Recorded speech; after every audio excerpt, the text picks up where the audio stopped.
खंडोबाला प्रिय असलेली हळद आणि याला जर सुरुवातीपासूनच तुम्ही थांबा म्हणायला लागले तर मग खंडोबा रागवला तर खेळ खंडोबा झाल्याशिवाय होत नाही, तुम्हाला माहीत आहे. म्हणून या प्रश्नावरती तुम्ही आम्हाला जरा वेळ द्या. मंत्रिमंडळाच्या बैठकीमध्ये 800 कोटी रुपये मंजूर करण्यात आले होते.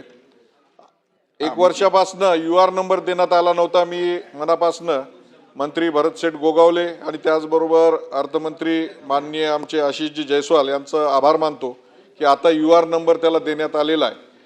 परंतु गेल्या 2 वर्षापासनं अर्धवट जी कामं पडलेली आहेत ती कामं पूर्ण होण्याच्या दृष्टीनं आर्थिक तरतूद होणं अतिशय आवश्यक आहे.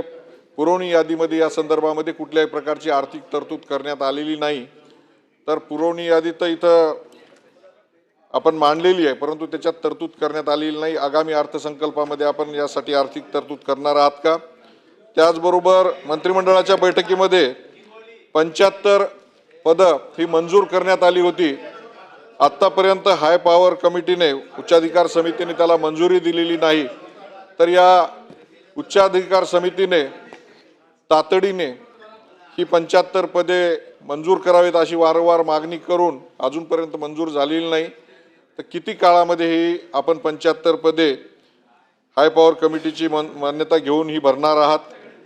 त्याचबरोबर हा जो प्रकल्प आहे राज्याचा फ्लॅगशिप प्रोग्राम म्हणून हा घेण्यात आलेला होता. मुख्यमंत्री वॉर रूममध्ये हा प्रोग्राम घेण्यात आला होता. त्यासाठी कालबद्ध कार्यक्रम ठरवला होता. 2 वर्षाच्या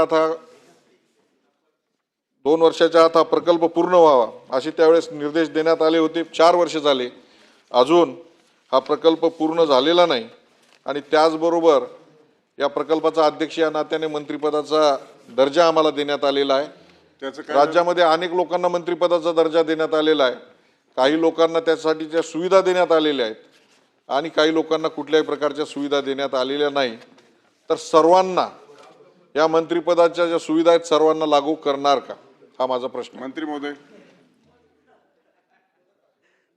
सभापती महोदय, ज्या हेमंत पाटलांचा अत्यंत निकटीचा प्रश्न गेल्या अनेक महिन्यापासून वर्षापासून त्यांचा होता तो आता मार्गी लागलेला आहे. त्यांनाही कल्पना आहे आणि या अर्थसंकल्पामध्ये त्याची तरतूद करण्यात ठरलेलं आहे.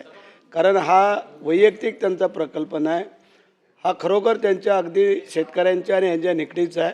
त्यामुळे या अर्थसंकल्पामध्ये तरतूद करतो आहे आणि हाय पॉवर कमिटीशी आम्ही चर्चा करून जी पदं भरायची आहेत तो आणि तुमचा दर्जा जो काय खालवला तो उंच करायचा आहे. म्हणजे तोच जे काय तुम्हाला सुविधा दिलेल्या नाही आहेत तो देण्याचा आम्ही प्रयत्न निश्चित करू. प्रवीण दरेकर.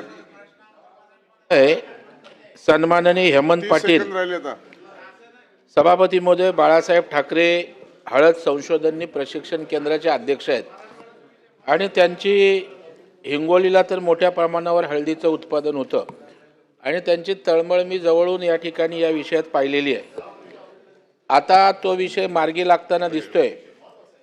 सभापती महोदय, अनिलजी माझा प्रश्नोत्तराचा तास या प्रश्नाचं उत्तर संपेपर्यंत वाढवण्यात येते. सभापती महोदय, माझी मागणी आहे की हे हळद संशोधन केंद्र मजबूत झालं पाहिजे.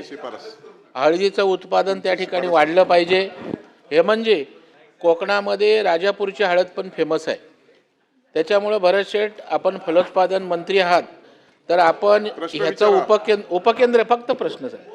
या हळदी संशोधन केंद्राचं उपकेंद्र या ठिकाणी आपल्या कोकणामध्ये व्हावं. आपण फलोत्पादन मंत्री आहात, तशा प्रकारची आपण घोषणा करावी अशी माझी आपल्याला विनंती आहे. आणि जो मांडलेला मुद्दा आहे अत्यंत योग्य आहे. कारण हिंगोली आणि आमचा हा जो काय अंतर आहे फार दूरचा आहे, मोठा आहे. त्यामुळे ह्याचा निश्चित विचार करून आम्ही तो निश्चित प्रयत्न करून आम्ही त्याला ते न्याय देऊ. अनिल परब. हा मुद्दा ह्या सभागृहात याच्यापूर्वी देखील आलेला आहे. सभागृहामध्ये मंत्री ज्यावेळेला उत्तर देतात तेव्हा ते शासनाचा प्रतिनिधी म्हणून उत्तर देतात आणि पैशाची नुसती घोषणा करून चालत नाही, त्याची अर्थसंकल्पामध्ये तरतूद करावी लागते. मी मागच्या वेळेला ह्याच प्रश्नावरती हा प्रश्न विचारला होता की मंत्री महोदयांना काय माहिती आहे का, वित्त खात्यामध्ये पिंक बुक असतं, व्हाईट बुक असतं. त्यावेळेला त्यांनी सांगितलं होतं नाही, मी मंत्री म्हणून सांगतोय, मी ह्या वर्षात कुठल्याही परिस्थितीत पैसे देईन. ग्रीन बुक असतं. आता कुठल्या आधारावरती हे मंत्री महोदय सांगतात मी पैसे देणार? खरं म्हणजे हक्कभंग आणला पाहिजे होता त्यांनी. बाळासाहेबांच्या नावाने सुरू केलेला प्रकल्प, बाळासाहेबांच्या नावाने सगळे उदो करून पक्ष फोडला. ते लोक आज बाळासाहेबांच्या नावाने सुरू झालेल्या प्रकल्पाची अशी अवहेलना करतायत. पैसे देऊ शकत नाहीत. मान्य करतात सभापती महोदय सभागृहामध्ये की आम्ही पैसे देत आहेत. आता पुरवणी मागण्यांमध्ये देखील याची व्यवस्था नाहीये. पुरवणी मागण्यांमध्ये देखील कुठल्याही पुस्तकात त्याची व्यवस्था केलेली नाही. पुढच्या बजेटमध्ये येईल की नाही माहित नाहीये. एक साधा प्रकल्प एक आमदार वर्षानुवर्ष त्याच्यासाठी भांडतोय, त्याचा फ्लॅगशिप प्रोजेक्ट आहे. या प्रोजेक्टला बाळासाहेबांचं नाव लागलंय म्हणून आमची तळमळ आहे. आता त्यांचा मतलब संपला असेल म्हणून तळमळ संपली असेल. पण प्रश्न हा आहे की बाळासाहेबांच्या नावाने सुरू झालेला फ्लॅगशिप प्रोजेक्ट त्याच्यासाठी जर सरकार पैसे देऊ शकत नसेल तर मंत्र्यांवरती हक्कभंग आणायचा का? कारण मागच्या वेळेला मंत्र्यांनी सांगितलेलं आहे की मी पुढच्या वेळेच्या अधिवेशनाच्या अगोदर हे पैसे देऊन टाकीन, काढा पाहिजे तर पाठीमागचं प्रोसिडिंग. आणि जर अशा वेळेला फक्त वेळ मारून देण्यासाठी मंत्री सभागृहात येऊन उत्तरं देणार असतील तर त्यांच्यावरती हक्कभंग आणावा लागेल. आणि या बजेटमध्ये जर निधी आला नाही तर नाईलाज असतो आम्हाला हक्कभंग आणावा लागेल. कारण दोनदा या प्रकल्पावरती मंत्र्यांनी उत्तर दिलंय की मी पैसे द्यायची व्यवस्था करतो. आणि म्हणून माझं स्पेसिफिक प्रश्न असा आहे की येणाऱ्या बजेटमध्ये, आता पुरवणी मागण्या तर संपल्या, पुरवणी मागण्या आल्या, येणाऱ्या बजेटमध्ये या हळद प्रकल्पावरती आपण पैशाची तरतूद केली आहे का? परब साहेब फार तो पोटतिडकीने बोलताय, आम्हाला कल्पना आहे. जेवढा आदर तुम्हाला आहे तेवढा आम्हाला पण आहे.